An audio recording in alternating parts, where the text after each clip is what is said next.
उसमें आवाज़ नहीं जाती है शायद।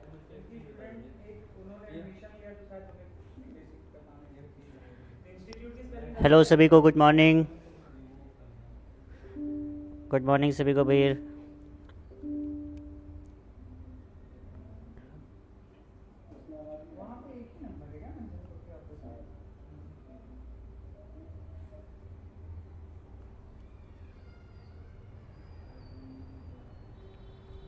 हेलो हेलो हेलो,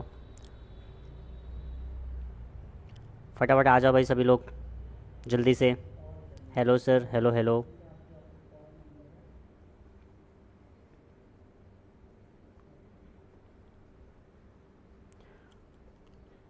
चलिए ठीक है, तो आज हम लोग इंटरनेट के बारे में जानेंगे। इंटरनेट क्या है, डब्ल्यू डब्ल्यू डब्ल्यू क्या होगा, है ना। टोपोलॉजी के बारे में पढ़ेंगे। तो ये सारे टॉपिक्स को आज हम कवर करेंगे। इसके अलावा कुछ टॉपिक्स और भी हैं, उनको भी हम साथ के साथ कवर करेंगे।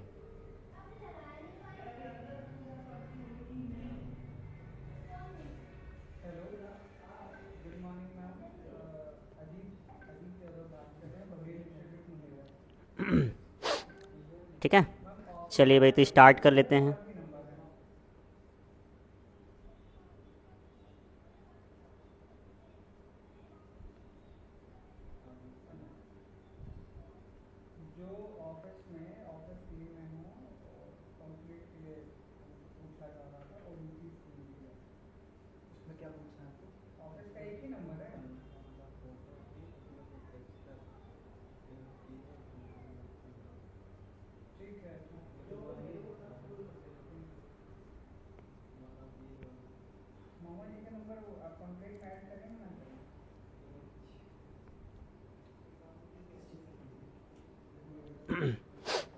तो चलिए ठीक है भाई, तो हम लोग स्टार्ट कर लेते हैं क्लास को फटाफट। तो सबसे पहले जानेंगे इंटरनेट होता क्या है। तो इंटरनेट के बारे में जानने से पहले आपने अगर पुरानी क्लास नहीं देखा है, नेटवर्क जिसमें आपको मैंने एक्सप्लेन किया था, तो हो सकता है थोड़ी सी समस्या आपको आएगी इसको समझने के लिए। ठीक है, कि इंटरनेट को कहा जाता है भाई कि एक बहुत बड़ा नेटवर्क होता है जो दुनिया भर में कई सारे डिवाइसेस को आपस में जोड़े रखता है, और जिसकी वजह से हम कम्युनिकेशन कर पाते हैं। ठीक, तो अगर इसकी प्रॉपर डिफिनीसन की बात कर लिया जाए यहाँ पे इंटरनेट के बारे में, तो इसकी डिफिनीसन है, the internet is a global system of interconnected computers network. ठीक है, that use standard protocols to communicate. मतलब यही है कि भाई आपका इंटरनेट क्या है, कई सारे कंप्यूटर्स का इंटरकनेक्शन है जो कि एक नेटवर्क क्रिएट करता है कहीं ना कहीं जा कर के, और इसको क्रिएट करने के लिए कुछ प्रोटोकॉल्स का यूज़ किया जाता है, और उन्हीं प्रोटोकॉल्स की वजह से हमारा कम्युनिकेशन पॉसिबल हो पाता है। तो आप लोगों ने बचपन में एक डिफिनेशन पढ़ा होगा, it is a network of network. Internet क्या है, एक नेटवर्क ऑफ नेटवर्क होता है जो कई सारे छोटे छोटे नेटवर्क्स से मिल करके बना होता है ना। तो मान लो एक ये नेटवर्क है, एक ये नेटवर्क है, एक ये नेटवर्क है। इन सबको जब आपस में जोड़ दिया जाए तो एक बहुत बड़ा नेटवर्क क्रिएट होता है। इसी बड़े नेटवर्क को इंटरनेट बोला जाता है। ठीक, चलिए आगे बढ़ते हैं। अगर तो किसके कुछ की फीचर्स होते हैं भाई, इसके क्या क्या की फीचर्स हैं, तो जैसे कि आपको पता होना चाहिए, पहला है ग्लोबल नेटवर्क। अब ग्लोबल नेटवर्क का क्या मतलब है, billions of devices are connected across the world. दुनिया भर में बहुत सारी डिवाइसेस आपस में कनेक्ट हो रही होती हैं, इसी को बोलते हैं ग्लोबल नेटवर्क। आईपी एड्रेसिंग का मतलब सिंपल सा है कि जब नेटवर्क पे हमारी डिवाइसेस जो कनेक्ट हो रही होती हैं, उन सभी डिवाइसेस का एक यूनिक एड्रेस होता है जिसकी वजह से उनको पहचाना जाता है। तो इसी को बोला जाता है आईपी एड्रेसिंग, इस यूनिक एड्रेस को प्रोवाइड करना।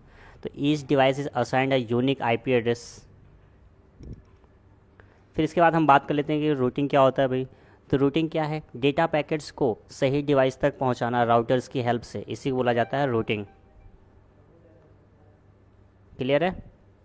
चलिए, तो इसकी डिफिनेशन की अगर बात करें तो data is transferred in packets via routers. Routers आपके डिवाइस होते हैं जो कि डेटा को ट्रांसफ़र करते हैं पैकेट्स के फॉर्म में। फिर है पैकेट स्विचिंग। अब ये पैकेट स्विचिंग क्या होता है भाई, इसमें क्या होता है कि जब हम डेटा को ट्रांसमिट कर रहे होते हैं तो पहले छोटे छोटे पैकेट्स में ब्रेक डाउन होता है, उसके बाद वो ट्रांसफ़र होता है, और जैसे वो डेस्टिनेशन तक पहुंचता है वापस वो क्या हो जाता है, रीअसेंबल्ड हो जाता है। ठीक है, तो data is split into packets and send individually, then reassembled at the destination, और डेस्टिनेशन पे पहुंचते ही वापस से रीअसेंबल्ड हो जाता है। तो इसी चीज़ को बोलते हैं हम पैकेट स्विचिंग। मतलब एक स्टेट से दूसरे स्टेट में जो स्विच हो रहा है, छोटे छोटे पैकेट्स में ब्रेक डाउन हुआ, फिर वापस वो पूरा का कंप्लीट डेटा बना, तो ये कहलाता है आपका पैकेट स्विचिंग। इंफ्रास्ट्रक्चर की अगर बात किया जाए भाई, तो इसमें आपके ऑप्टिकल फाइबर, सैटेलाइट या फिर आईएसपीज़ का उपयोग किया जाता है ना। इसे बोलते हैं इंफ्रास्ट्रक्चर। क्लाइंट और सर्वर आप सबको पता होगा। क्लाइंट मतलब ये रिक्वेस्ट करना किसी भी सर्विस को लेकर के। सर्वर एक ऐसा डिवाइस जो कि उस रिक्वेस्ट का रिस्पॉन्स करे, सर्विस प्रोवाइड करें। तो ये होते हैं आपके क्लाइंट और सर्वर। ये कुछ नहीं बल्कि डिवाइसेस होते हैं, और वो जिस समय पे हम उन डिवाइसेस का यूज़ करके कोई रिक्वेस्ट कर रहे होते हैं तो उस समय पे वो कहलाता है क्लाइंट, और जिस समय पे वो डिवाइस का यूज़ करते हुए भाई कहीं ना कहीं किसी ना किसी ब्राउज़र के थ्रू हमें रिक्वेस्ट का रिस्पॉन्स मिल रहा होता है, रिजल्ट मिल रहा होता है, तो वो कहलाता है सर्वर। अगर फाउंडर की बात कर लिया जाए तो विंडसर्फ और आपके रॉबर्ट कान जो हैं डेवलप किया है इन लोगों ने टीसीपी और आईपी। और ये टीसीपी आईपी क्या है? इंटरनेट का एक कोर प्रोटोकॉल होता है, मुख्य प्रोटोकॉल यही है। इसके वजह से हमारे इंटरनेट पे कम्युनिकेशन पॉसिबल हो पाता है। ठीक है, तो ये तो था भाई इंटरनेट के बारे में। अगर इंटरनेट के इतिहास की बात कर लिया जाए कि कब से स्टार्ट होता है ये इंटरनेट, तो इसके बारे में जानने के लिए आपको इसका हिस्ट्री जानना पड़ेगा। तो हिस्ट्री जानने के लिए हमें याद करना चाहिए भाई 1969 का समय, जिस समय पे अर्पानेट नामक एक प्रोजेक्ट लॉन्च किया जाता है यूएस गवर्नमेंट के द्वारा। ठीक है, किस नाम से? अर्पानेट। तो आप यहाँ पे देख सकते हैं भाई 1969 में अर्पानेट को लॉन्च किया जाता है ऐसा प्रोजेक्ट। तो किस गवर्नमेंट ने किया था? यूएस गवर्नमेंट ने। और इसी प्रोजेक्ट के साथ हमारे इंटरनेट की शुरुआत होती है ना। और इस अर्पानेट प्रोजेक्ट का क्या भाई मकसद था, किस सेक्टर के लिए था? तो ये था भाई आपका डिफेंस सेक्टर के लिए। डिफेंस सेक्टर में रिसर्च या कम्युनिकेशन करने के लिए भी इसका यूज़ किया गया था। और इसका फुल फॉर्म होता है advance research project agency network. ARPANET का फुल फॉर्म कई बार एग्जाम्स में पूछ लिया जाता है, तो इस चीज़ को आपको ध्यान रखना है, याद रखना है। ठीक, फिर बात आती है भाई 1969 के अलावा 1980s तक जब हम पहुँचते हैं तो एनएसएफ नेट नाम का प्रोजेक्ट डेवलप किया जाता है। ये किसके द्वारा बनाया जाता है? एनएसएफ के द्वारा, मतलब नेशनल साइंस फाउंडेशन के द्वारा डेवलप किया जाता है एनएसएफ नेट। ठीक है, इसका मकसद क्या होता है? यूनिवर्सिटीज़ को और सुपर कंप्यूटर सेंटर्स को आपस में जोड़ना। तो एनएसएफ नेट का अगर कोई पूछ ले आपका क्या मकसद था, तो भाई यूनिवर्सिटी को और सुपर कंप्यूटर सेंटर्स को आपस में जोड़ना, जोड़ करके कम्युनिकेशन करना, डेटा ट्रांसफ़र करना, यही इनका मकसद था। ठीक है, फिर बात कर लेते हैं 1989 की। अब हमारा दौर स्टार्ट हो चुका है भाई। देखो 1969 से स्टार्ट करते हैं हम, अब 1980 तक पहुँचे। अब 80 से हम पहुँच आ चुके हैं भाई 89 तक। 89 में क्या होता है? WWW। अब ये WWW क्या है? वर्ल्ड वाइड वेब, जो कि टिम बर्नर्स-ली अंकल के द्वारा इसको बनाया जाता है, क्रिएट किया जाता है। ठीक है, कौन बनाता है इसको? Tim Berners Lee. ये क्या है? ये कई सारे वेब पेजेस का कलेक्शंस होते हैं भाई। ठीक है, इंटरकनेक्शन ऑफ वेब पेजेस। कैसे वेब पेजेस? जैसे कि आपका हो गया टेक्स्ट वाले पेज हो सकते हैं, वहाँ उस वेब पेज में आपको देखो टेक्स्ट फाइल हो सकता है, इमेज फाइल हो सकता है, कोई भी वीडियो हो सकता है, कोई भी लिंक हो सकता है। ये सारी चीज़ को कंटेन करता है ये आपका WWW का जो वेब पेज होता है। अगर हम बात कर लें कि पहला वेब ब्राउज़र कब रिलीज़ हुआ, कौन सा था, तो यहाँ पे भी देख सकते हैं सबसे पहला वेब ब्राउज़र रिलीज़ किया जाता है 1990 में। फर्स्ट ब्राउज़र आपका था वर्ल्ड वाइड वेब, जिसका बाद में नामकरण किया गया था नेक्सस के नाम से। दोबारा से पुनः नामकरण किया गया नेक्सस के नाम से। और ये आपका क्या था? नॉन ग्राफिकल वेब ब्राउज़र था। ये पहला नॉन ग्राफिकल वेब ब्राउज़र है। ठीक है, नॉन ग्राफिकल वेब ब्राउज़र मतलब जिसके अंदर ग्राफिकल कैपेबिलिटीज़ नहीं थी। फिर बात कर लेते हैं पहला ग्राफिकल ब्राउज़र की, तो उसका नाम है भाई मोज़ैक, जो कि 1993 में बनाया गया था।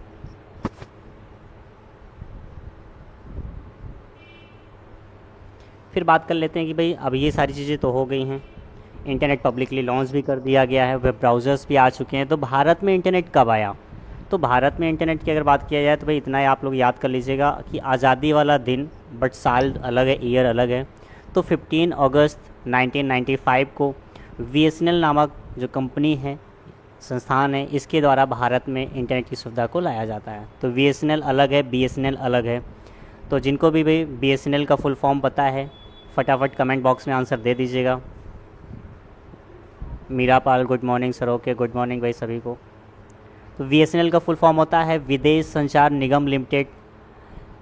यही आपका BSNL नामक जो कंपनी संस्थान, इसने ही लॉन्च किया था पब्लिकली इंटरनेट की सर्विस को भारत में। ठीक है, और एक जो हमने आपसे पूछा BSNL, तो BSN का फुल फॉर्म क्या होगा, जल्दी से कमेंट बॉक्स में आंसर आ जाना चाहिए।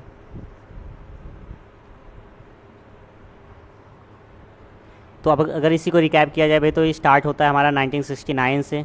69 के बाद हम पहुंचते हैं 80 में। 80 में पहुंचने के बाद हम पहुंचते हैं 89। 89 के बाद सीधे आती है बात कब की, 1990 की। 1990 में आपका पहला वेब ब्राउज़र रिलीज़ किया जाता है, किस नाम का, नेक्सस नाम का। उससे पहले उसका क्या नाम होता था, वर्ल्ड वाइड वेब। ठीक है ना। ये आपका नॉन ग्राफिकल वेब ब्राउज़र था, मतलब एक ऐसा वेब ब्राउज़र जहाँ पे ग्राफिक्स की कमी थी, कैपेबिलिटीज़ की कमी थी, लिमिटेशंस थी, है ना। फिर बात कर लेते हैं 1993 की। तो जिस समय पे आपका मोज़ेक नामक वेब ब्राउज़र लॉन्च किया जाता है, जो कि आपका एक ग्राफिकल वेब ब्राउज़र था, जहाँ पे आप चीज़ों से इंटरेक्ट कर सकते हैं ग्राफिक्स के माध्यम से। और 1969 में आपका अर्पानेट आया था, किस सेक्टर के लिए था, डिफेंस सेक्टर के लिए था। 1980 में क्या हुआ था, NSF नेट बनाया गया था, किसके द्वारा बनाया गया था, नेशनल साइंस फाउंडेशन की तरफ से बनाया गया था। इनका मकसद क्या था, एम क्या था, यूनिवर्सिटीज़ को और सुपर कंप्यूटर सेंटर्स को आपस में जोड़ने के लिए बनाया गया था। 89 में टिम बर्नर्स ली अंकल आते हैं, जो कि WWW को प्रपोज करते हैं, बनाते हैं। ठीक है, और ये सारी चीज़ें तो मैंने आपको बता ही दिया। तो ये था हिस्ट्री ऑफ इंटरनेट, इंटरनेट का इतिहास। तो भाई उम्मीद करते हैं यहाँ तक सबको क्लियर हो गया होगा। चलिए, इसके बाद जब आगे बढ़ते हैं हम, तो बात आती है WWW की, कि सर WWW बता दीजिए कि है क्या, जो आपने अभी तक हमें समझाया, थोड़ा सा समझाया, अब ज़्यादा समझ लेते हैं। तो सबसे पहले अगर इसके फुल फॉर्म की बात कर लिया जाए, तो ऑलरेडी आप सबको पता है WWW का फुल फॉर्म होता है वर्ल्ड वाइड वेब। अब देखो, अभी आपने जो एक WWW देखा था, वर्ल्ड वाइड वेब देखा था, वो आपका था ब्राउज़र, एक ऐसा ब्राउज़र जिसमें ग्राफिक्स की ग्राफिकल कैपेबिलिटीज़ की कमियां थी, है ना। बट ये आपका है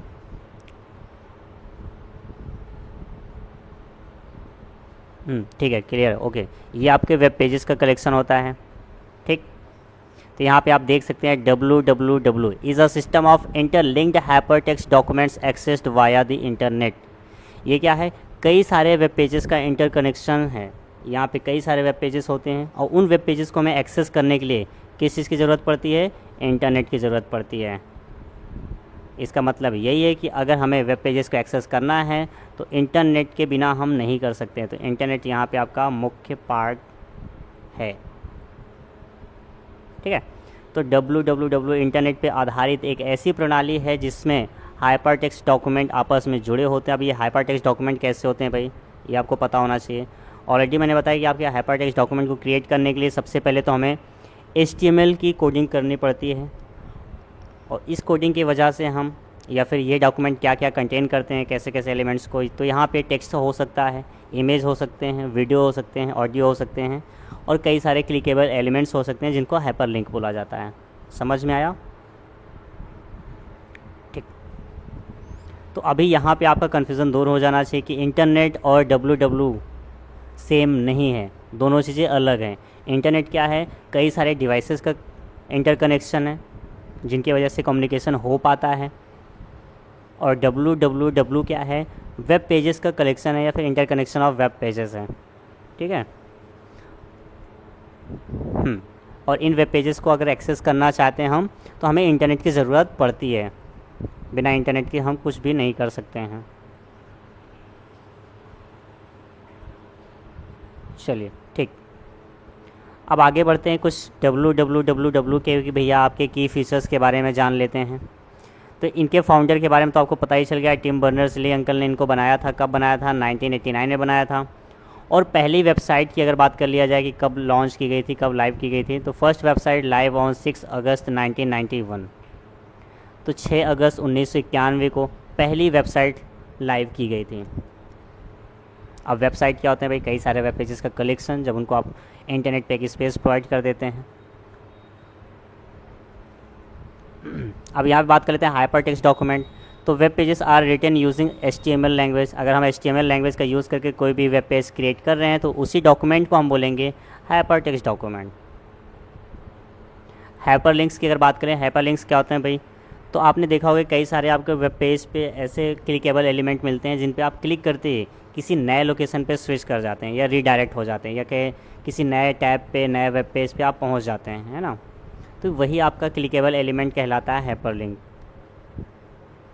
तो links between web page for easy navigation, hyperlink से पेजों के बीच नेविगेशन आसान होता है। इसकी वजह से नेविगेट करना मतलब कि एक तरीके से मूव करना इधर से उधर, ये आसान हो पाता है।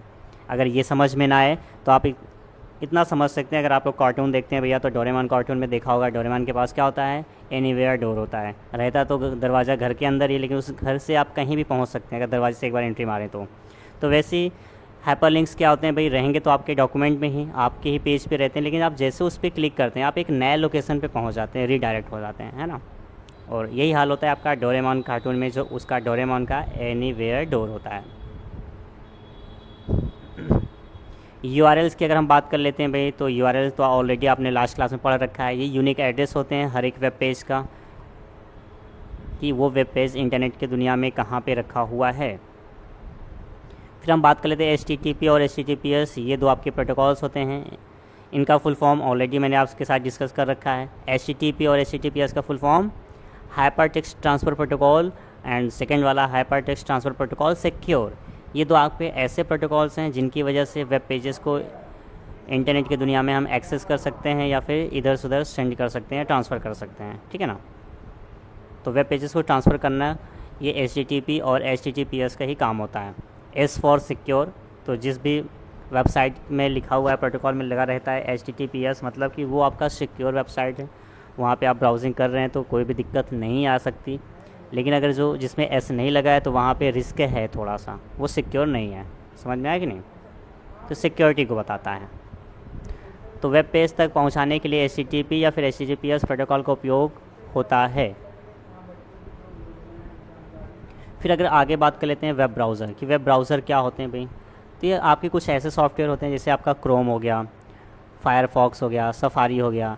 इनका हम यूज़ करके वेब कंटेंट को या वेब पेजेस को या फिर किसी भी HTML डॉक्यूमेंट को जो हम एक्सेस कर पा रहे होते हैं, तो उसी सॉफ्टवेयर को हम बोलते हैं वेब ब्राउज़र, ठीक है। तो कोई भी वेब पेज को अगर आप देखना चाहते हैं, व्यू करना चाहते हैं, एक्सेस करना चाहते हैं, तो इसके लिए आपको एक सॉफ्टवेयर की ज़रूरत पड़ेगी। उसी सॉफ्टवेयर को हम बोलते हैं यहाँ पे वेब ब्राउज़र।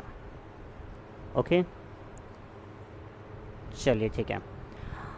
अगला टॉपिक आपका है वेब सर्वर। अब वेब सर्वर क्या होता है भाई, इसका सिंपल सा काम होता है स्टोर करना और सर्व करना वेब कंटेंट को यूज़र्स तक। तो यूज़र्स तक वेब पेजेस को या वेब कंटेंट को पहुंचाना ही वेब सर्वर का काम होता है। क्लियर है यहाँ तक? इसके बाद अगला टॉपिक है आपका, अगला पॉइंट है सर्च इंजन। तो सर्च इंजन क्या होते हैं भाई, देखो सर्च इंजन की वजह से ही आप कोई भी कीवर्ड जो है लिख करके सर्च कर पा रहे होते हैं। तो सर्च इंजन की वजह से ये चीज़ पॉसिबल होती है। तो सर्च इंजन जैसे आपका गूगल हो गया, बिंग हो गया, है ना, डक डक गो हो गया, कई तरह के सर्च इंजन्स होते हैं। तो इनका इस्तेमाल करके ही हम क्या कर पाते हैं, कोई भी चीज़ को फाइंड कर पाते हैं, इंटरनेट पे ढूंढ पाते हैं। तो ब्राउज़र्स पे जो हम वेब पेजेस को सर्च करते हैं, जो कीवर्ड्स लिखते हैं, वो किसकी वजह से पॉसिबल हो पाता है, इसी सर्च इंजन की वजह से पॉसिबल हो पाता है। अगला टॉपिक आपका है वेब डेवलपमेंट। तो वेब डेवलपमेंट क्या है, एक प्रोसेस होता है, एक एक्ट होता है क्रिएटिंग अ वेबसाइट या वेब एप्लीकेशंस। वो भी कैसे, HTML जैसी भाषाओं का यूज़ करके, CSS हो गया, जावा स्क्रिप्ट हो गया, इन सभी भाषाओं को यूज़ करके, या जावा हो गया, आप जो वेब पेजेस बनाते हैं, जो वेब डॉक्यूमेंट्स बनाते हैं, इसी को बोलते हैं वेब डेवलपमेंट। और बनाने वाले व्यक्ति को बोला जाता है वेब डेवलपर, ठीक है। तो उम्मीद करता हूँ यहाँ तक क्लियर हो गया हो सबको।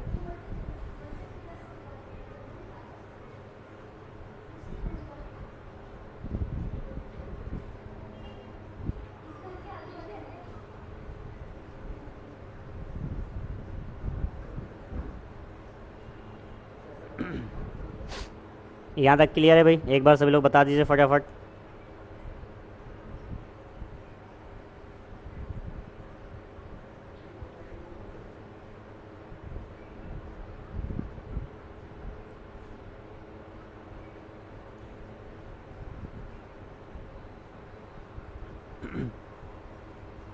चलिए अगला टॉपिक आपका है modes of connecting internet. Internet को कनेक्ट करने के क्या क्या तरीके हो सकते हैं, इनके बारे में हम जान लेते हैं भाई, है ना। तो तरह तरह के डिवाइसेस में हम तरह तरह के तरीके से इंटरनेट को कनेक्ट कर सकते हैं, ये सारी चीज़ आपको पता होनी चाहिए। तो देखिए यहाँ पे इसकी डिफिनेशन की अगर बात करें तो different devices can connect to the internet using various methods. कई तरह के तरीके होते हैं, कई तरह के मेथड्स होते हैं।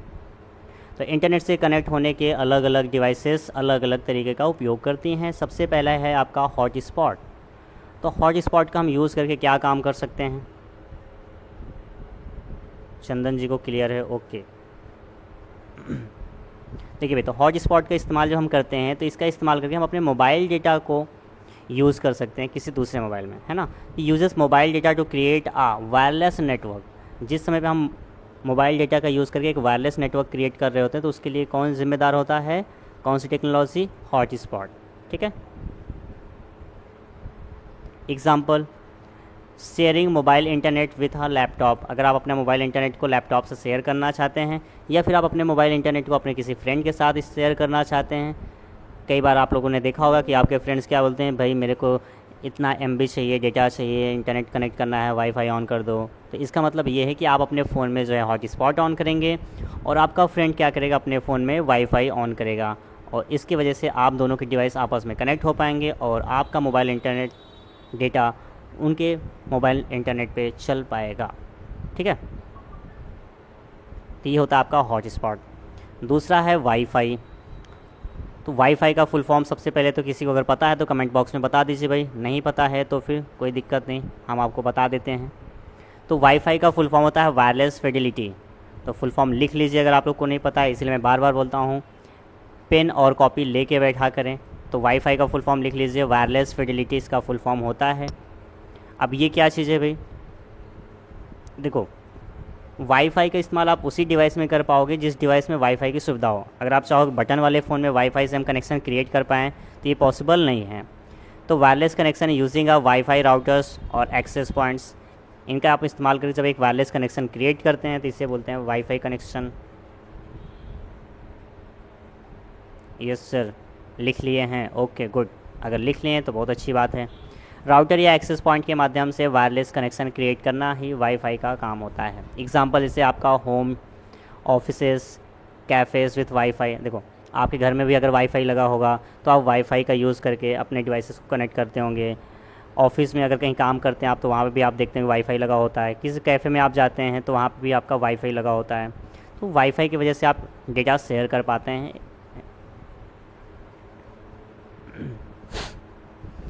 अगला आपका है लैन केबल, लैन कनेक्शन जिसको बोला जाता है। मतलब कि ऐसा है, इंटरनेट को कनेक्ट करने के लिए अगर हमें लैन केबल की ज़रूरत पड़ती है, इथरनेट केबल की ज़रूरत पड़ती है, तो उस तरीके को बोलते हैं लैन कनेक्शन।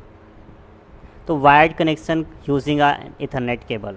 एक हम अगर वायर्ड मतलब तार वाला कनेक्शन कर रहे हैं वो भी इथरनेट केबल का यूज़ करते हुए, तो ये कहलाता है आपका लैन कनेक्शन या फिर इथरनेट कनेक्शन भी इसको बोलते हैं। है सर, लगा है? गुड, लगा है तो आप यूज़ भी करते होंगे, है ना। तो इथरनेट केबल के माध्यम से सीधा कनेक्शन क्रिएट करना लैन कनेक्शन कहलाता है। For example, computer connected to routers using LAN cable. Router से जब कंप्यूटर को कनेक्ट करना होता है तो हम लैन केबल का यूज़ करते हैं। अब जितने लोग यहाँ पे क्लासेस करते होंगे, लैब में आपने देखा होगा कि एक लैन केबल लगी होती है जिसकी वजह से आपके कंप्यूटर्स में आप सबको इंटरनेट की सुविधा मिल पाती है। फिर अगला पॉइंट आपका है USB टीथरिंग। USB टीथरिंग क्या होता है भाई? अगर आप अपने मोबाइल फ़ोन का इंटरनेट या फिर मोबाइल फ़ोन से अपने लैपटॉप को या अपने डेस्कटॉप को कनेक्ट करना चाहते हैं वाया USB केबल, किसके थ्रू? USB केबल के थ्रू, तो इस मोड को बोलते हैं USB टीथरिंग। तो connect mobile internet to another device using USB cable. USB cable से मोबाइल इंटरनेट को अन्य डिवाइस से जोड़ना ही आपका USB टीथरिंग कहलाता है। Example, phone connected to PC via USB for internet sharing. यही चीज़ मैंने आपको एक्सप्लेन करके समझा दिया है। जी हाँ, है सर, यूज़ करते हैं। गुड, यूज़ करना भी चाहिए आप लोग को, है ना। चलिए तो आगे बढ़ते हैं भाई। तो और भी कुछ चीज़ें हैं, इनके बारे में भी जान लेते हैं हम। तो यहाँ पे अब लीज्ड लाइन क्या होता है, ब्रॉडबैंड क्या होता है, लीज्ड लाइन क्या है, ISP क्या है, ये तो आपको कल ही बता दिया था मैंने। ब्रॉडबैंड क्या होता है ये जानेंगे, DSL क्या है, डायल-अप क्या है, इन टेक्नोलॉजीज़ के बारे में भी हम थोड़ा सा पढ़ लेते हैं। तो सबसे पहले आपका है लीज्ड लाइन। अब लीज्ड लाइन क्या होती है भाई?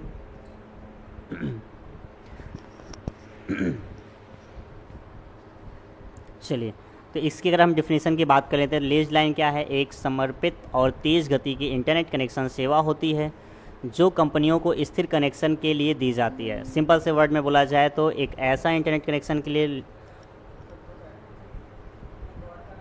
जी ओके, देखो, तो लीज लाइन का मतलब सिंपल सही होता है कि आपने देखा होगा कि जो बड़ी बड़ी कंपनीज़ होते हैं या फिर बैंक वाले होते हैं उनका एक अलग से इंटरनेट कनेक्शन होता है ना।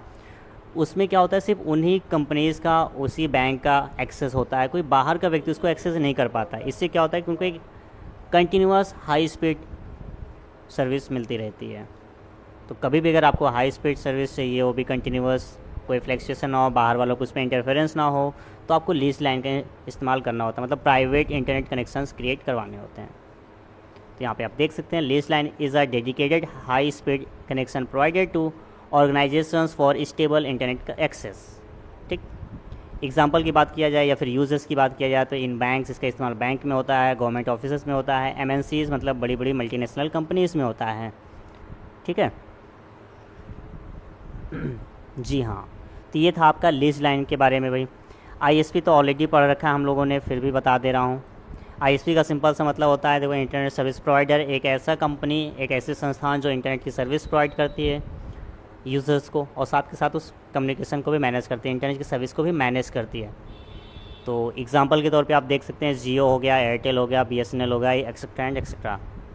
ठीक, तो ये चीज़ हमने कल भी कवर कर रखा था, तो जिन्होंने कल की क्लास नहीं देखी है तो एक बार देख लेंगे तो उनको पता चल जाएगा और भी अच्छे से।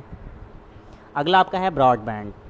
जैसे लीज लाइन होता है वैसे ब्रॉडबैंड भी होता है। तो ब्रॉडबैंड क्या है भाई? ये भी आपका एक हाई स्पीड इंटरनेट कनेक्शन होता है, use for fast downloading, streaming and surfing. इसका भी इस्तेमाल किया जाता है फास्ट डाउनलोडिंग के लिए, लाइव स्ट्रीमिंग के लिए, या फिर इंटरनेट पे आप कुछ भी सर्च कर रहे हैं तो उस चीज़ के लिए। तो ब्रॉडबैंड एक हाई स्पीड इंटरनेट कनेक्शन होता है जिसका उपयोग तेज़ी से डाउनलोड्स, स्ट्रीमिंग और वेब ब्राउजिंग के लिए किया जाता है। अब इसके कई तरह के तरीके होते हैं, तो कुछ पुराने तरीके थे, कुछ नए तरीके हैं, तो इन सब के बारे में जान लेते हैं। जैसे ओल्डर मेथड अगर आपकी बात किया जाए तो डायल अप टेक्नोलॉजी होती है जो कि बहुत स्लो होती थी भाई। डायल अप टेक्नोलॉजी की अगर हम बात करें तो इसमें बहुत स्लो इंटरनेट की स्पीड प्रोवाइड किया जाता था। और फिर बाद में डीएसएल टेक्नोलॉजी आया, या फिर केबल आया, फिर फाइबर ऑप्टिक्स आया, आज के टाइम पे वायरलेस चल रहे हैं, वाईफाई वगैरह भी चल रहे हैं। तो इन सब की वजह से आज के टाइम पे हम थोड़ा सा फास्ट इंटरनेट को एक्सेस कर पा रहे हैं। ठीक है, तो आइए इन दोनों के बारे में जान लेते हैं क्या होता है। सबसे पहले अगर हम डायल अप की बात कर लें, डायल अप कनेक्शन क्या होता है, तो इसमें क्या होता था भाई, ये कनेक्शन तो पहले टेलीफोन लाइन्स के ज़रिए हो पाता था। टेलीफोन लाइन्स के ज़रिए होता था, जो कि आपके घर में ऑलरेडी टेलीफोन लाइन्स लगी होती थी, और आपको जो है सर्विस प्रोवाइडर्स की तरफ से एक यूनिक नंबर प्रोवाइड किया जाता था। उसी नंबर को आपको डायल करना होता था। डायल करने के बाद आप इंटरनेट से कनेक्ट हो पाते थे। ठीक है, तो कनेक्ट्स वाया फ़ोन नंबर, जो कि इंटरनेट सर्विस प्रोवाइडर्स के द्वारा आपको प्रोवाइड किया जाता था। स्पीड की अगर हम बात करें तो बहुत स्लो स्पीड था भाई, धीमा स्पीड था इसका। इसके यूजेस की बात करें तो इसका इस्तेमाल किया जाता है रिमोट एरियाज़ में, मतलब लोकल एरियाज़ में भाई। ठीक है, और इसके बाद अगर हम बात करते हैं तो DSL technology, digital subscriber line, इसमें भी आपका टेलीफोन लाइन्स का इस्तेमाल किया जाता था। इसका यूज़ अर्बन एरियाज़ में, मतलब शहरों में किया जाता था। यहाँ पे क्या किया था, separate channel for voice and data, यहाँ पे वॉइस और डेटा के लिए एक अलग से चैनल क्रिएट कर दिया जाता है। अगर इसकी स्पीड की हम बात करें तो as compare to dial up technology इसकी स्पीड ठीक होती है, अच्छी होती है। ठीक है, तो डायल अप आपका जो है एक ओल्डर टेक्नोलॉजी है और डीएसएल आपका न्यूअर टेक्नोलॉजी है। तो ये ब्रॉडबैंड के आपके टाइप्स होते हैं, कैसे कैसे आप कनेक्ट कर सकते हो। इसी में आज के टाइम पे आपको फाइबर ऑप्टिक्स वगैरह का भी ऑप्शंस मिल जा रहे हैं, जियो फाइबर, एयरटेल फाइबर, है ना। यहाँ तक क्लियर है सबको भाई?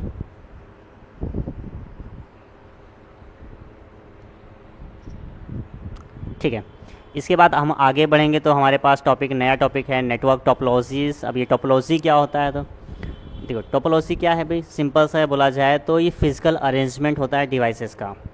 अभी तक हमने नेटवर्क पढ़ लिया, इंटरनेट पढ़ लिया।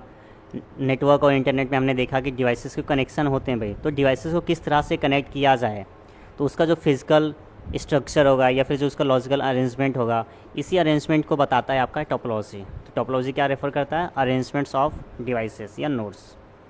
इसके डिफिनीशन की अगर हम बात कर लें तो टोपोलॉजी नेटवर्क में डिवाइसेस या डिवाइसों की भौतिक या तार्किक व्यवस्था को कहा जाता है।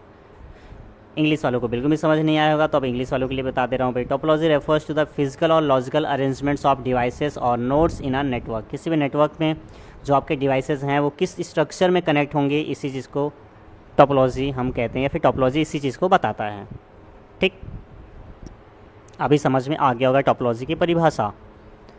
अब यहाँ पे तरह तरह के टोपोलॉजीज हम पढ़ेंगे। बस टोपोलॉजी पढ़ेंगे, स्टार टोपोलॉजी पढ़ेंगे, रिंग टोपोलॉजी पढ़ेंगे, ट्री टोपोलॉजी पढ़ेंगे, मैश टोपोलॉजी पढ़ेंगे। तो एक एक टोपोलॉजी के बारे में हम देख लेते हैं। तो सबसे पहला है आपका है बस टोपोलॉजी। अब इस बस टोपोलॉजी में क्या होता है या फिर इसका स्ट्रक्चर कैसा होता है, आप सबको समझा देता हूँ। देखो बस टोपोलॉजी में क्या है, all devices are connected to a single central cable, जिसको बस बोला जाता है। उसी सिंगल सेंट्रल केबल को हम बस बोलते हैं, है ना। मेन कम्युनिकेशन लाइन होता है आपका। अब इसके स्ट्रक्चर की अगर बात कर लेंगे, कैसा स्ट्रक्चर होता है सर, आप एक बार क्या बना देंगे क्या। तो यहाँ पे देखो, अगर हम मान लेते हैं कि आपका मेन कम्युनिकेशन लाइन है, जिसको मेन केबल या बस बोला जाता है। अब यहाँ से आपके अलग अलग डिवाइसेस को कनेक्ट कर दिया जाए। मान लो एक डिवाइस ये हो गया और एक डिवाइस आपका ये हो गया, और इसी प्रकार से इधर पे भी मैंने डिवाइस कनेक्ट कर दिया है। ठीक है, ये 1 हो गया, ये आपका डिवाइस 2 हो गया, ये डिवाइस आपका 3 हो गया, और इसको बोला जाता है बस या मेन केबल।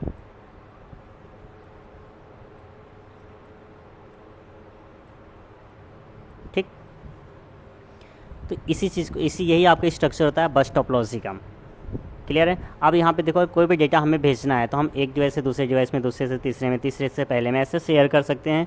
और डेटा हमारा जो है कैसे ट्रैवल करेगा, ये वाया बस ट्रैवल करेगा। बस मतलब कि इस मेन केबल के थ्रू ही डेटा हमारा ट्रैवल करता है, इसी को हम बोलते हैं बस। ठीक है, ये आपका जो मेन केबल होता है इसी को हम बस बोलते हैं। अब यहाँ पे ये बताइए कि अगर क्या हमारी कोई एक डिवाइस ख़राब होती है, मान लो अगर ये वाला डिवाइस आपका ख़राब हो गया, तो क्या पूरे नेटवर्क फ़र्क पड़ेगा? बिल्कुल भी फ़र्क नहीं पड़ेगा। बाकी डिवाइसेस के बीच में कम्युनिकेशन होता रहेगा। तो ये फ़र्क कब पड़ेगा, जब आपका ये मेन केबल ही ख़राब हो जाए। अगर ये आपकी मेन केबल ख़राब होती है तो पूरा का पूरा जो नेटवर्क है ये आपका ठप पड़ जाएगा, मतलब बंद हो जाएगा। ठीक है, तो ये सारे पॉइंट्स हम आगे डिस्कस करने वाले हैं। तो अब यहाँ पे देख लेते हैं एक एक करके भाई फ़ायदे। तो पहला पॉइंट है एडवांटेज में, ईज़ी टू सेटअप। इसका सेटअप करना आसान, उतना ज़्यादा डिफ़िकल्ट नहीं है। देख सकते हैं आप, एक मेन केबल होती है, इसी मेन केबल से आपको अलग अलग डिवाइसेस को कनेक्ट करना होता है। कॉस्ट इफेक्टिव होता है भाई, कम से कम लागत लगता है, क्योंकि कम से कम यहाँ पर टेक्नोलॉजीज़, कम से कम डिवाइसेस और कम से कम केबल्स का यूज़ किया जाता है। ठीक है, और ये छोटे नेटवर्क्स के लिए ही बनाया जाता है ज़्यादातर। फिर अगला है easy to add new devices. यहाँ पे नए डिवाइसेस को जोड़ना आसान होता है। आप देख सकते हैं कि नया डिवाइस जोड़ना है आपको, तो बस यहाँ पे एक नया केबल लेके आइए, नया डिवाइस ला के यहाँ पे ऐड कर सकते हैं, कोई प्रॉब्लम नहीं। बाकी पूरे नेटवर्क में कोई फ़र्क पड़ेगा ही नहीं। ठीक है, रिक्वायर्स लेस केबल, यहाँ पे कम केबल की ही आवश्यकता होती है। आप देख सकते हैं एक मेन केबल होती है, बाकी उसी मेन केबल से आपको अलग अलग डिवाइसेस को जोड़ना होता है। फिर अगला पॉइंट है सुटेबल फॉर स्मॉल नेटवर्क। ये छोटे नेटवर्क्स के लिए ज़्यादा उपयुक्त होता है, ज़्यादा आसान या फिर ज़्यादा आरामदायक होता है, आप ये बोल सकते हैं। डिसएडवांटेज की बात कर लें भाई, तो पहला पॉइंट है main cable failure affect all network. देखो यहाँ पे क्या है, मैंने ऑलरेडी आपको बता रखा है कि जो आपकी ये मेन केबल होती है, अगर ये ख़राब हो जाती है तो पूरा का पूरा नेटवर्क आपका जो होता है ख़राब हो जाएगा, बंद पड़ जाएगा। ठीक है, फिर क्या है limited length on devices.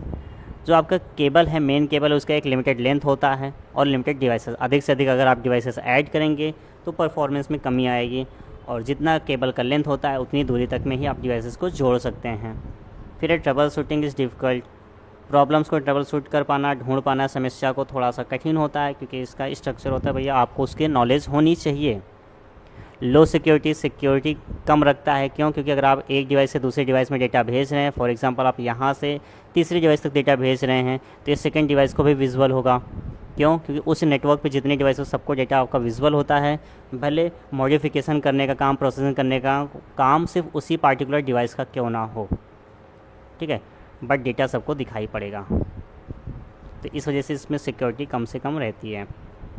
More devices slow down the network. अधिक से अधिक डिवाइसेस अगर आप ऐड करते हैं तो परफॉर्मेंस कम हो जाता है, स्पीड घट जाती है। तो ये लगभग आपको हर एक टोपोलॉजीज़ में मिलने वाला है कि जैसे जैसे आप अधिक से अधिक डिवाइसेस को ऐड करेंगे तो परफॉर्मेंस कम हो जाएगा, स्पीड डाउन हो जाएगा। चलिए इसके बाद आगे बढ़ते हैं भाई। तो अगली टोपोलॉजी आपकी है रिंग टोपोलॉजी। रिंग टोपोलॉजी का सिंपल सा मतलब नाम से आपको लग रहा होगा कि भाई एक आपका सर्कुलर पाथ में यहाँ पे डिवाइसेस कनेक्ट होने वाले हैं एस रिंग, जैसे आपकी अंगूठी होती है।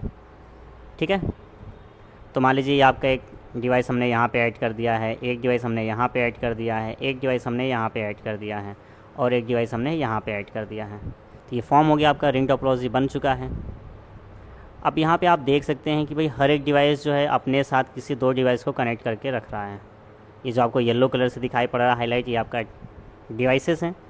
तो अगर हम बात कर लेते हैं इस पहले डिवाइस की, चलो इसको हम नाम देते हैं 1, इसको नाम देते हैं 2, इसको नाम देते हैं 3 और इसका नामकरण कर देते हैं 4। अब देखो अगर इस 1 की हम बात कर लेते हैं तो ये 1 अपने साथ दो डिवाइसेस को डायरेक्ट कनेक्शन में रख रही है, जिससे 1 के साथ 2 डायरेक्टली कनेक्टेड है, 1 के साथ आपका 4 भी डायरेक्टली कनेक्टेड है। इसी प्रकार से अगर 2 को देख लें तो 2 के साथ आपका 3 डायरेक्टली कनेक्टेड है और 2 के साथ 1 भी डायरेक्टली कनेक्टेड है। सेम तरीके से 4 को देखें तो 3 और 1 डायरेक्टली कनेक्टेड हैं। तो यहाँ पे एक पॉइंट निकल के आता है कि हर एक डिवाइस अपने साथ दो डिवाइसेस को डायरेक्ट कनेक्शन प्रोवाइड करता है। और ये पूरा का पूरा स्ट्रक्चर इसका कैसा होता है, एक क्लोज लूप फॉर्म कर रहा है। अगर यहाँ से आप स्टार्टिंग पॉइंट मानते हैं तो यहीं पे आप देखेंगे स्टार्टिंग और एंडिंग पॉइंट जब हमारे मिले होते हैं, जुड़े हुए होते हैं, तो इसी को बोलते हैं क्लोज लूप। और ओपन लूप होता तो मान लीजिए अगर यहाँ से स्टार्ट हो रहा है, यहाँ पे आके रुक रहा है, स्टार्टिंग और एंडिंग पॉइंट इसके मिल नहीं रहे हैं, तो ये ओपन लूप कहलाएगा। बट जब ये पूरा का पूरा मिल रहा है, स्टार्टिंग और एंडिंग पॉइंट एक ही है, तो इसका मतलब ये क्लोज लूप फॉर्म कर रहा है। वो भी कैसा लूप, एक सर्कुलर लूप फॉर्म कर रहा है ना। तो इसके स्ट्रक्चर के बारे में यहाँ पे देख सकते हैं। Each device is connected in a close loop, data travel in a one direction. Data यहाँ पे सिर्फ और सिर्फ एक ही डायरेक्शन में ट्रैवल करेगा, एक ही डायरेक्शन में फ़्लो करेगा। अब मान लीजिए अगर डेटा यहाँ पे क्लॉकवाइज चल रहा है या फिर एंटी क्लॉकवाइज चल रहा है ना, तो वो डेटा एक ही डायरेक्शन में फ़्लो करेगा, दूसरे डायरेक्शन में फ़्लो नहीं कर सकता।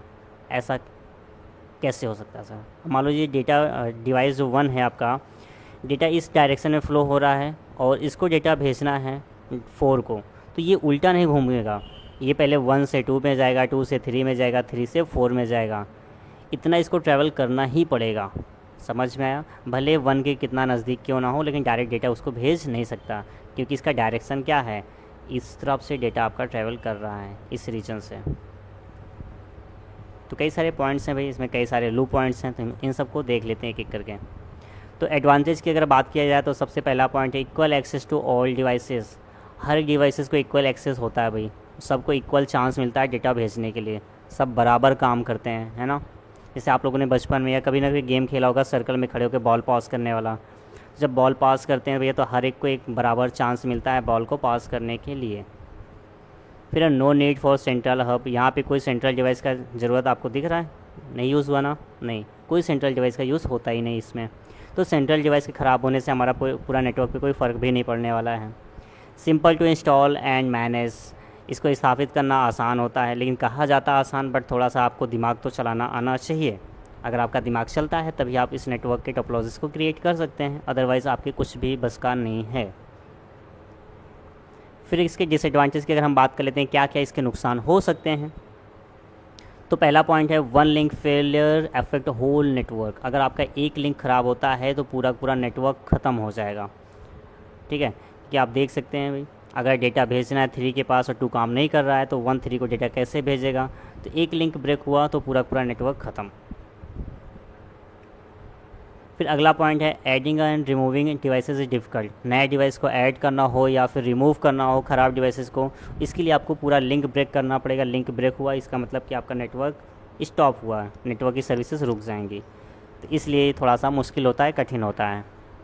नॉट स्केलेबल, ज़्यादा आप इसका विस्तार नहीं कर सकते हैं, विस्तार करना भी थोड़ा सा कठिन होता है। इसका मतलब यही है कि भाई आप नए डिवाइसेस को ऐड करेंगे तब विस्तार होगा, तो इसके लिए आपको तो भाई पूरे लिंक को ब्रेक करना ही होगा। तो इतना आसान नहीं है यहाँ पे। इसके बाद हम बात कर लेते हैं स्टार टोपोलॉजी। भाई नाम से आपको समझ में आ जाना चाहिए, स्टार मतलब कि जैसे आपके तारे होते हैं, है ना, तो तारे वाली टोपोलॉजी हम यहाँ पे पढ़ने वाले हैं। तो यहाँ पे क्या होता है, एक आपका सेंट्रल डिवाइस होता है। सेंट्रल डिवाइस या तो आपका हब होता है या फिर आपका स्विच होता है। तो हब या स्विच इन दोनों में से किसी एक का भी इस्तेमाल किया जाता है सेंट्रल डिवाइस के तौर पे। अब यहाँ पे आपके तारे सितारे जुड़ जाएंगे, तारा और सितारा, है ना। आप सबने बहुत सारी मूवियाँ देख रखी होंगी जिसमें तारा और सितारा होते हैं। तो ये मान लीजिए हमारे डिवाइसेस हैं, हमने आपस में इनको कनेक्ट कर दिया है। हाँ, थोड़ा सा स्ट्रक्चर मैंने अच्छे से नहीं बनाया है तो हंसना मत, मेरी ड्राइंग अच्छी नहीं है, नहीं पीट दूँगा सबको भाई। तो ये 1 हो गया, ये 2 हो गया, ये डिवाइस 3 हो गई, ये डिवाइस 4 हो गई। अब यहाँ पे आप देख सकते हैं एक सेंट्रल डिवाइस का हमने यूज़ किया है इस टोपोलॉजी में, स्लैश एस का मतलब यही है, हब या स्विच हमारी सेंट्रल डिवाइस के तौर पे यूज़ होती हैं, जिनका काम होता है डेटा के पैकेट्स को ट्रांसफ़र करना एक डिवाइस से दूसरे डिवाइस में। अब यहाँ पे देखिए भाई, सिंपल सा इसकी स्ट्रक्चर की हम बात कर लेते हैं। तो all devices are connected to a central hub और स्विच। सारी की सारी डिवाइसेस किससे कनेक्टेड है? एक सेंट्रल डिवाइस या सेंट्रल हब या स्विच से कनेक्टेड हैं। अब यहाँ पे अगर 1 को डेटा 3 को भेजना है तो ये पहले भेजेगा हब को, हब भेजेगा आपका 3 के पास डेटा। सेम तरीके से आपका सारी की सारी डिवाइसेस काम करती हैं। अब यहाँ पे एक ही चीज़ तो आपको समझ में आ जाना चाहिए, अगर यहाँ पे हमारा हब या स्विच ख़राब होता है तो पूरा नेटवर्क का काम ख़त्म, पूरा नेटवर्क बंद पड़ जाएगा। ठीक, तो ये सारी चीज़ें होती हैं। और एक डिवाइस ख़राब हुआ तो पूरे नेटवर्क पे कोई फ़र्क नहीं पड़ने वाला है, उसको शांति से आप रिप्लेस भी कर सकते हैं। नए डिवाइसेस को ऐड करना हो तो आप आसानी से ऐड कर सकते हैं, लेकिन यहाँ पे भी लिमिटेशन होती है, आपके हब और स्विच में उतने पोर्ट होने चाहिए। ठीक है, और एक लिमिटेड दूरी तक ही आप डिवाइसेस को रख सकते हैं। केबल की लेंथ लिमिटेशंस यहाँ पे काम करेगा। अब इसके फ़ायदे और नुकसान की अगर हम बात कर लेते हैं भाई, तो ईजी टू मैनेज करना आसान है, प्रबंधन इसका आसान है। कहाँ आसान जाता है, लेकिन इसके लिए आपके पास स्किल होनी चाहिए, तभी आप उस चीज़ को मैनेज कर पाएंगे। ईजी टू एक्सपैंड, आप नेटवर्क को यहाँ पे एक्सपैंड कर सकते हैं आसानी से, मैंने आपको ऑलरेडी बता दिया है। If one device fails other works, अगर एक डिवाइस आपका ख़राब होता है तो बाकी पूरे नेटवर्क पे कोई फ़र्क नहीं पड़ेगा, बाकी डिवाइसेस नॉर्मल तरीके से काम करते रहेंगे। हाई स्पीड, यहाँ पे डेटा का ट्रांसफ़र बहुत तेज़ी से हो पाता है, तो ये इसके कुछ फ़ायदे हैं। अगर हम इनके नुकसान की बात कर लेते हैं, डिसएडवांटेजेस क्या हैं, हानियाँ क्या हैं, तो हानि सबसे पहले तो यही भाई कि सेंट्रल डिवाइस अगर आपका फेल होता है तो पूरा नेटवर्क ख़त्म हो जाएगा, तो हब ख़राब होने पे पूरा नेटवर्क बंद पड़ जाता है। ठीक है, एक्सपेंसिव, महंगे होते हैं। रीज़न क्यों? क्योंकि भाई यहाँ पे अधिक से अधिक आपके वायर्स की ज़रूरत पड़ रही है। देखो, अलग अलग डिवाइस को कनेक्ट करने के लिए आपको अलग अलग वायर्स लाने पड़ेंगे, केबल्स लाने पड़ेंगे। पहला तो ये हो गया। दूसरा कंडीशन क्या है भाई, यहाँ पे जो आपकी हब या स्विच इस्तेमाल होते हैं ये भी महंगे आते हैं, तो इस वजह से ये कॉस्टली है, एक्सपेंसिव है।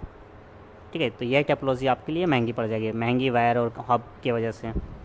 नीड मोर केबल, यहाँ भाई अधिक से अधिक केबल की आपको आवश्यकता पड़ती है और उनके भी पीछे आपको पैसे खर्च करने पड़ेंगे। तो उम्मीद करता हूँ भाई आप लोग को ये स्टार टोपोलॉजी समझ में आ चुकी होगी। इसके बाद हम आगे बढ़ते हैं, तो अगला टोपोलॉजी आपका है ट्री टोपोलॉजी। यहाँ पे आप देख सकते हैं ट्री टोपोलॉजी, नाम से आप सुन के समझ चुके होंगे, ट्री मतलब कि आपका कुछ ट्री लाइक स्ट्रक्चर्स ये फॉर्म करेगा। अब ये टोपोलॉजी आपका ट्री लाइक स्ट्रक्चर तो फॉर्म करती है, साथ के साथ इसको हाइब्रिड टोपोलॉजी भी आप बोल सकते हैं। हाइब्रिड का मतलब ही होता है कि किसी दो या दो से अधिक चीज़ों से मिलकर के बना हुआ। तो ये जो आपकी टोपोलॉजी है ये दो टोपोलॉजी से मिलकर के बनती है, एक आपकी बस टोपोलॉजी और एक आपका स्टार टोपोलॉजी। तो स्टार और बस टोपोलॉजी का ये कॉम्बिनेशन होता है अभी, तो इसके डिफिनेशन ये स्ट्रक्चर में आप देख सकते हैं। कॉम्बिनेशन ऑफ बस प्लस स्टार टोपोलॉजी इन अ हायरार्किकल फॉर्म। हायरार्की मतलब होता है इसका क्रम। ठीक है, तो ये बस और स्टार टोपोलॉजी का मिश्रण होता है और पेड़ जैसी संरचना होती है इसकी। इसका स्ट्रक्चर कैसा होता है? ट्री लाइक स्ट्रक्चर फॉर्म करता है, इसी वजह से इसको हम ट्री टोपोलॉजी भी बोलते हैं। अगर एग्ज़ाम में आपके ऑप्शंस में भाई ट्री टोपोलॉजी है तो आप उसको टिक कर सकते हैं, नहीं है हाइब्रिड टोपोलॉजी है तो आप हाइब्रिड टोपोलॉजी भी टिक करेंगे, तो कोई आपका गलत नहीं कहेगा। ठीक है, चलिए अब इसके अगर हम फ़ायदे की बात करें, फ़ायदे से पहले अगर इसकी स्ट्रक्चर की हम बात करें कैसा ये टोपोलॉजी होता है, तो इसका स्ट्रक्चर मैं आपको बना के बता दे रहा हूँ भाई। मान लीजिए कि चलिए ठीक है, ये हमने स्पेस क्रिएट कर लिया है यहाँ पे। अब देखिए यहाँ पे भी आपका एक मेन केबल होता है, ये मैंने मेन केबल एक बना दिया जिसको मेन रूट बोला जाता है यहाँ पे। इस रूट से आपका सेंट्रल डिवाइस कनेक्ट होगा भाई, हब या स्विच। ये आपका हब या स्विच है, चलो मैंने लिख दिया यहाँ पे H। एक यहाँ पे और मैंने सेंट्रल डिवाइस ऐड कर दिया है। ठीक है, फिर इसी सेंट्रल डिवाइस से आपके अलग अलग वर्क स्टेशन कनेक्ट होते हैं।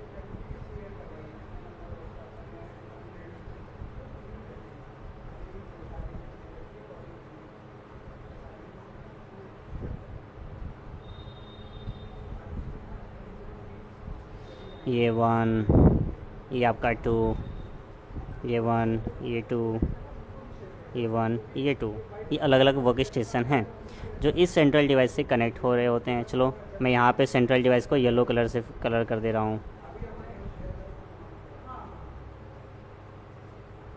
तो जिसको मैंने यहाँ पे येलो कलर से डार्क किया है, कलर किया है, ये आपका सेंट्रल डिवाइस है। और बाकी जो आपके ब्लू कलर के बॉक्सेस हैं ये आपके वर्क स्टेशन होते हैं।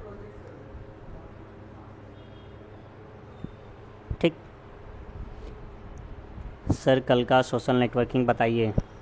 परेशान नहीं होइए, मैं लास्ट में आपको सोशल नेटवर्किंग क्लियर कर दे रहा हूँ। बाकी कल के टॉपिक्स आपके यही होने वाले हैं, ईमेल, सोशल नेटवर्किंग और आपका ई कॉमर्स, ई गवर्नेंस, ये सब चीज़ें आप पढ़ोगे। तो कल की क्लास में भी आप वेट कर सकते हैं, अच्छे से हम पढ़ेंगे सोशल नेटवर्किंग के बारे में, ठीक। और बाकी अगर एकदम सिंपल से शब्दों में बोला जाए तो सोशल नेटवर्किंग कुछ नहीं है, एक इंटरनेट बेस्ड प्लेटफॉर्म का यूज़ करते हुए अगर हम किसी से वर्चुअली कनेक्ट हो रहे होते हैं एक कम्युनिटी से, इसी को बोला जाता है सोशल नेटवर्किंग। अब यहाँ पे हम बात कर लेते हैं भाई, चलो इस ट्री टोपोलॉजी की। तो यहाँ पे आप देख सकते हैं ये आपका मेन रूट होता है। ऐसे ही आपका एक पेड़ भी होता है जिस पेड़ में एक मेन रूट होता है, फिर उससे सब ब्रांचेस निकले होते हैं, उस ब्रांचेस से सब ब्रांचेस भी होते हैं। तो इस वजह से इसको बोला जाता है कि ये ट्री लाइक स्ट्रक्चर फॉर्म करता है, ठीक है। तो आइए एक एक पॉइंट जान लेते हैं इसके बारे में भाई। थोड़ा सा जूम आउट कर लेते हैं, ठीक। तो पहला इसका एडवांटेज में देखते हैं। सबसे पहला पॉइंट है स्केलेबल, विस्तार में आसान है। इसको भाई आप आसानी से एक्सपैंड कर सकते हैं। वही चीज़ है कि नया ब्रांच ऐड करना है तो आपको एक नया हब या स्विच ऐड करना पड़ेगा, उस फिर आप एक नया डिवाइस को या वर्क स्टेशन को आप ऐड कर सकते हैं आसानी से, ठीक है। अगला पॉइंट है ईजी फॉल्ट आइडेंटिफिकेशन, समस्या का पता लगाना आसान होता है। हाँ देखो, कहा तो जाता है कि आसान है, बट अगर आपको इसके स्ट्रक्चर, इसके हायरार्की के बारे में नॉलेज नहीं है तो आपके लिए डिफ़िकल्टी आएगी, आपके लिए चैलेंजेस आएंगे। अगला पॉइंट है सपोर्ट मल्टीपल डिवाइसेस, ये अधिक से अधिक डिवाइसेस को सपोर्ट करता है। फिर इसके डिसएडवांटेज की अगर हम बात कर लेते हैं, इसके हानियाँ क्या क्या हैं, तो कॉम्प्लेक्स टू सेटअप, इसका सेटअप कठिन होता है क्योंकि भाई आपको इसके हायरार्की को ध्यान में रखना होता है, कहाँ पे हब कनेक्ट होगा, कहाँ पे वर्क स्टेशन कनेक्ट होगा। अगर इसका नॉलेज आपको नहीं है तो आप यहाँ पे कनेक्शंस नहीं कर सकते हैं, ठीक है। फिर अगला पॉइंट है डिपेंड ऑन रूट नोड, यहाँ पे हमें रूट नोड पे डिपेंड होना पड़ता है। रूट नोड बोले तो ये आपका जो मेन केबल होता है, इस पर हमें पूरा डिपेंड रहना होता है। अगर ये रूट नोड आपका ख़राब हो गया तो पूरा नेटवर्क आपका बंद पड़ जाएगा, क्योंकि डेटा आपका एक वर्क स्टेशन से या फिर एक ब्रांच से दूसरे ब्रांच में इसी रूट नोड के थ्रू ट्रैवल करता है। हाई केबलिंग कॉस्ट, यहाँ पे अधिक से अधिक आपको केबल्स पे पैसे खर्च करने पड़ेंगे और आपको यहाँ पे हब और स्विच भी लगाने पड़ेंगे, तो इन सब पे पैसा अधिक से अधिक आएगा, ठीक। तो उम्मीद करता हूँ भाई ये आपको ट्री टोपोलॉजी भी समझ में आ गई होगी। इसके बाद आपका अगला टोपोलॉजी है मैश टोपोलॉजी। अब ये मैश टोपोलॉजी कैसी टोपोलॉजी होती है सर, इसका स्ट्रक्चर कैसा होता है भाई? तो इसका स्ट्रक्चर की अगर हम बात करें तो यहाँ पे आपके क्या होते हैं कि कई सारे डिवाइसेस आपस में एक दूसरे से डायरेक्ट प्लस इनडायरेक्ट कनेक्शंस रखते हैं। मान लो कि आपका एक ये डिवाइस है, एक ये डिवाइस है, एक ये डिवाइस है और एक ये डिवाइस है। तो इनके बीच में ये इससे कनेक्टेड है, ये इससे कनेक्टेड है, ये इससे कनेक्टेड है, ये इससे कनेक्टेड है। अब देखो ये अगर इसको मैं डायरेक्ट कनेक्शन करना चाहूँ इससे, तो इससे भी कनेक्टेड हो गया डायरेक्ट, इससे डायरेक्ट तो कनेक्टेड है ही है।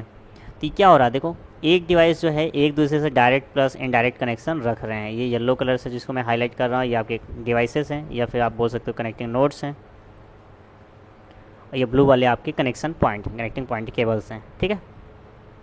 तो इसको दो पार्ट में बांटा जाता है। एक बांटा जाता है इसको भाई फुली मेश बोला जाता है, एक आपका पार्सली मेश होता है। तो फुली मेश में क्या होता है, आपका हर एक डिवाइस एक दूसरे से डायरेक्ट कनेक्शन रख रहा होता है, डायरेक्ट प्लस इनडायरेक्ट, और बाकी आपका जो पार्सली बेस होता है उस पर कुछ डिवाइसेस का कनेक्शन होता है डायरेक्टली, बाकी कुछ डिवाइस डायरेक्टली कनेक्टेड नहीं होते हैं। तो each device is connected to every other device. ये आपका मैश टोपोलॉजी का स्ट्रक्चर के बारे में हो गया। इसके टाइप्स की अगर बात करते हैं दो तरह के होते हैं, fully mesh every device connected to every other device, और पार्सली मेश की बात करें तो some devices connected directly but some not. तो जैसे ये आपका, अगर इसको हम बात कर लेते हैं तो ये आपका पार्शियल मेश में आएगा। अब सर फुली मेश का एक स्ट्रक्चर बना के दिखा दीजिए आप, तो ठीक है चलो फुली मेश का एक स्ट्रक्चर बना लेते हैं। तो मान लीजिए ये आपकी एक डिवाइस है और ये आपकी एक डिवाइस है, ये आपकी एक डिवाइस हुई और यहाँ पे एक डिवाइस है। पहले इनमें हम डायरेक्ट और इनडायरेक्ट कनेक्शन क्रिएट कर लेते हैं। ये हमने कनेक्ट कर दिया इन सबको आपस में।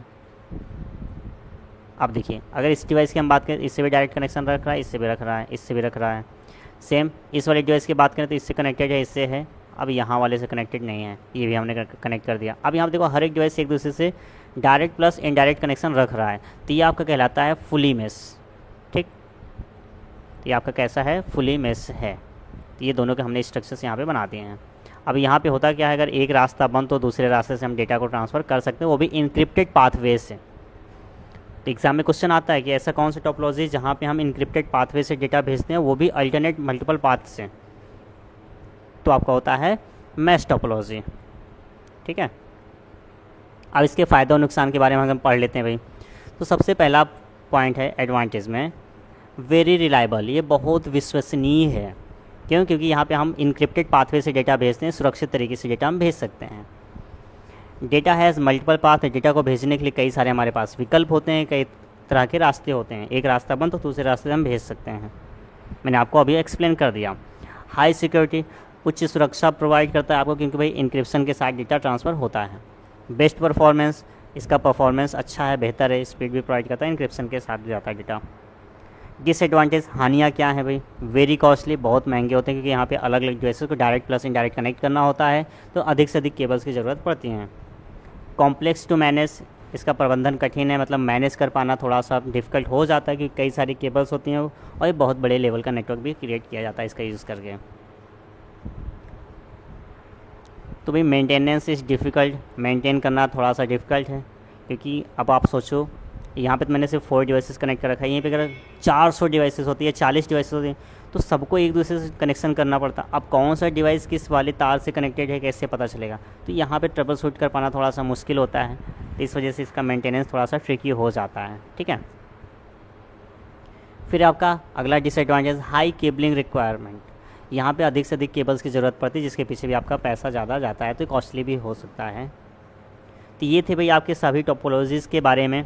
अब किस टोपोलॉजी का क्या रियल लाइफ एग्जांपल है, इसकी अगर हम बात कर लेते हैं, तो भाई यहाँ पे आप देख सकते हैं जो आपका स्टार टोपोलॉजी, इसका रियल एग्जांपल या रियल लाइफ एग्जांपल आपने देखा होगा, जो ऑफिसेज में नेटवर्क्स क्रिएट किए जाते हैं वो लगभग आपके स्टार टोपोलॉजी पे बेस्ड होते हैं। मैश टोपोलॉजी की अगर हम बात कर लिया जाए तो भाई, तो बिग डेटा सेंटर्स, जो आपके बड़े बड़े डेटा सेंटर्स होते हैं, वहाँ पे मैश टोपोलॉजी होता है, क्योंकि वहाँ पे डेटा भेजना वो भी इंक्रिप्टेड पाथवे से, यही पॉसिबिलिटीज़ होती हैं, यही ज़रूरी होता है, क्योंकि वहाँ पे सिक्योरिटीज़ मायने रखती हैं। तो मैश टोपोलॉजी का यूज़ बड़े बड़े डेटा सेंटर्स में किया जाता है। अगर हम रिंग टोपोलॉजी की बात कर लें भाई, तो इसका एग्जांपल आप देख सकते हैं, टोकन रिंग, लैंस, ये एक आपका लैन का एग्जांपल है, वहाँ पे इसका इस्तेमाल किया जाता है। अगर हम बस टोपोलॉजी की बात करें तो भाई पुराने सिस्टम्स को हम बस टोपोलॉजीज़ में कनेक्ट करते थे, आज के टाइम पे बहुत कम ही इसका यूज़ आप देखते होंगे। ठीक है, या फिर बस टोपोलॉजी का आपने एग्जांपल देखा होगा, जैसे आपने दिवाली पे क्या करते हो, घरों पे लाइट्स लगाते हैं, है ना? तो उस लाइट को जब आप कनेक्ट करना चाहते हैं, कई सारे लाइट्स को अगर आप लगाते हैं, तो मान लो कि आप एक केबल लेके आते हो, उसमें कई सारे मल्टीपल कनेक्टिंग पॉइंट्स होते हैं, और उन्हीं मल्टीपल कनेक्टिंग पॉइंट से आप क्या करते हो, अलग अलग लाइट्स को लगा देते हैं। मान लो एक यह कनेक्टिंग पॉइंट था आपका, एक ये कनेक्टिंग पॉइंट था आपका, एक ये था, तो इससे आप एक अलग केबल लगा देते हो, इससे अगर आप एक अलग लाइट लगा देते हो, इससे आप एक अलग लाइट लगा देते हो। तो क्या है, बस टोपोलॉजी तो है, एक मेन केबल होती है जिसमें आपके करंट सप्लाई हो रहा होता है, इलेक्ट्रिसिटी सप्लाई हो रहा होता है, उससे आप अलग अलग लाइट्स को लगा दे रहे हैं, तो मतलब आप अलग अलग डिवाइसेस को ऐड कर रहे हैं। ठीक, तो ये थे भाई आपके नेटवर्क टोपोलॉजीज़ के बारे में। तो उम्मीद करता हूँ सबको यहाँ तक समझ में आ गया होगा। तो अगला टॉपिक हमारा है, क्या है अगला टॉपिक? अगला टॉपिक कुछ भी नहीं है। तो इसके साथ ही आपका ये चैप्टर भी कंप्लीट होता है। तो अभी तक जिन्होंने इससे पहले के सारे वीडियोस नहीं देखे हैं, तो मैं तो यही बोलूँगा भाई कि आप पुराने सारे वीडियोस जा कर के एक बार देख डालिए। हमने अभी तक टोटल 3 चैप्टर कवर कर लिए हैं। कौन कौन से chapter? Chapter number 1, chapter number 2 और चैप्टर नंबर 6। अब आपको लगे सर आपका 3rd, 4th, 5th कहाँ गया? तो 3rd, 4th, 5th भी हम पढ़ेंगे। वो प्रैक्टिकल बेस्ड चैप्टर है जो कि ज़्यादा इंपॉर्टेंट है, तो उससे हम पढ़ेंगे, ज़रूर पढ़ेंगे। तो अभी आपने फर्स्ट चैप्टर का वीडियोज़ नहीं देखे हैं तो फटाफट जाइएगा, स्पीड बढ़ा के देख लीजिएगा, रिवीजन हो जाएगा। चैप्टर 2 का भी नहीं देखा है तो उससे भी देख लीजिएगा, और चैप्टर 6 भी आज हमारा कंप्लीट हो जाता है। तो आप देख सकते हैं यहाँ पे हम पूरी तरीके से सारे कॉन्सेप्ट पढ़ते हुए with theory, with practical examples सारी चीज़ कवर कर रहे हैं। ठीक है, तो अगर अभी तक आप लोगों ने अपने दोस्तों को नहीं बताया है तो उन्हें भी बता दीजिए कि भैया क्लास स्टार्ट हो चुकी है, ऑलरेडी हमने 3 चैप्टर पढ़ लिया है, कवर कर लिया है। तो उन्हें भी शेयर कीजिए, उनके साथ भी बताइए, उनका भी भला होना चाहिए। ठीक, ये मत सोचिएगा कि सर इसको कौन कौन से लोग पढ़ सकते हैं। तो कोई भी इसको पढ़ सकता है, जिसका एग्ज़ाम है, जिसका एग्ज़ाम नहीं है, या फिर कोई नॉलेज पर्पज़ के लिए भी पढ़ सकता है। ये सारी चीज़ें आपको पता होनी चाहिए। ठीक, बेसिक कंप्यूटर है, सबको आना चाहिए इतना सारी चीज़ें। ठीक है, तो चलिए ठीक है भाई, उम्मीद करता हूँ सबको समझ में आ गया होगा सारी चीज़ें। अगर किसी कोई समस्या है तो कमेंट बॉक्स में पूछ लेगा, कोई समस्या नहीं है तो भी कोई दिक्कत नहीं, अच्छी बात है अगर कोई समस्या नहीं रहती है तो।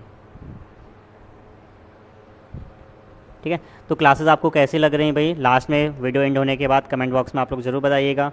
तो फिर मिलेंगे नेक्स्ट क्लास में, तब तक के लिए आप सबको मेरी तरफ से भैया टाटा bye bye and good night.